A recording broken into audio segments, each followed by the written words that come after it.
Ang bawat paggising natin sa umaga ay isang napakagandang biyaya, kaya dapat lagi tayong nagpapasalamat sa bawat araw na ibinibigay ng Diyos sa atin. Kaya naman, manalangin tayo sa ngalan ng Ama na siyang lumikha ng langit at lupa. Amen.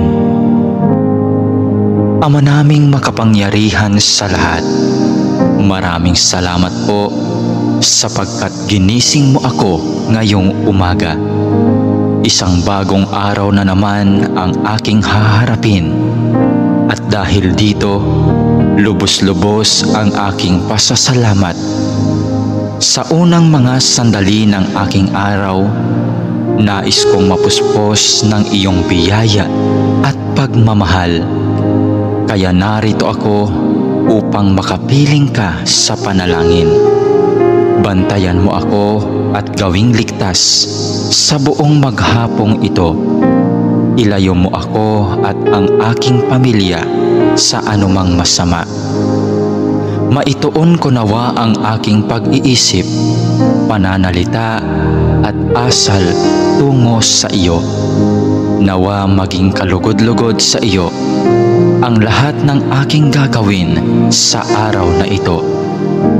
Panginoon ko at Diyos ko, naniniwala at nananalig ako na naririto ka at kapiling ko sa mga sandaling ito, na nakikita mo ako at iyong naririnig ang aking mga daing, mga kahilingan at mga panalangin.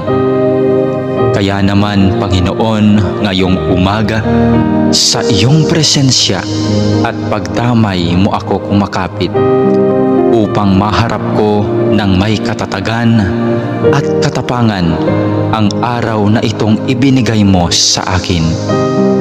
Mapagmahal na Panginoong Diyos, na nalaman kong mahal mo ako at binabantayan mo ako palagi. Sa oras man ng kasiyahan at lalong-lalo na sa panahon ng kagipitan at pagsubok. Tulungan mo akong huwag makalimot sa katotohanan ito. Maraming salamat po sa biyaya mong pag-ibig at pag-iingat na hindi mo ipinagkait sa akin, sa kabila ng lahat ng kasalanan at pagkukulang ko. Puno ng pag-asa akong magpapatuloy sa araw na ito sa aking mga dapat gawin dahil na rin sa iyong pagtulong. Punuin mo ako ng sigla nang magampanan ko ang mga tungkulin ko sa araw na ito. Panginoon, dalangin ko na basbasan mo ang aking mga sinasabi, mga iniisip at aking mga ginagawa at gagawin pa, nang ang lahat ng mga ito ay maging kalugod-lugod sa iyo. Sa pamamagitan nawa ng mga ito ay makapagpuri at makapagpasalamat sa iyo. Mapamalas ko nawa ang pag-ibig ko sa iyo sa araw na ito. Panginoon ko at Diyos ko, masilayan nawa kita ngayon ng lubusan. Ibigin nawa kita ng buong wagas at masundan nawa kita ng malapitan sa bawat sandali ng araw na ito. Dalangin po namin na kami ay iyong proteksyonan at gabayan. Hinihiling namin ang lahat ng ito sa ngalan ni Jesus na aming Panginoon, kasama ng banal na Espiritu Santo, maghahari ngayon, magpakailanman, at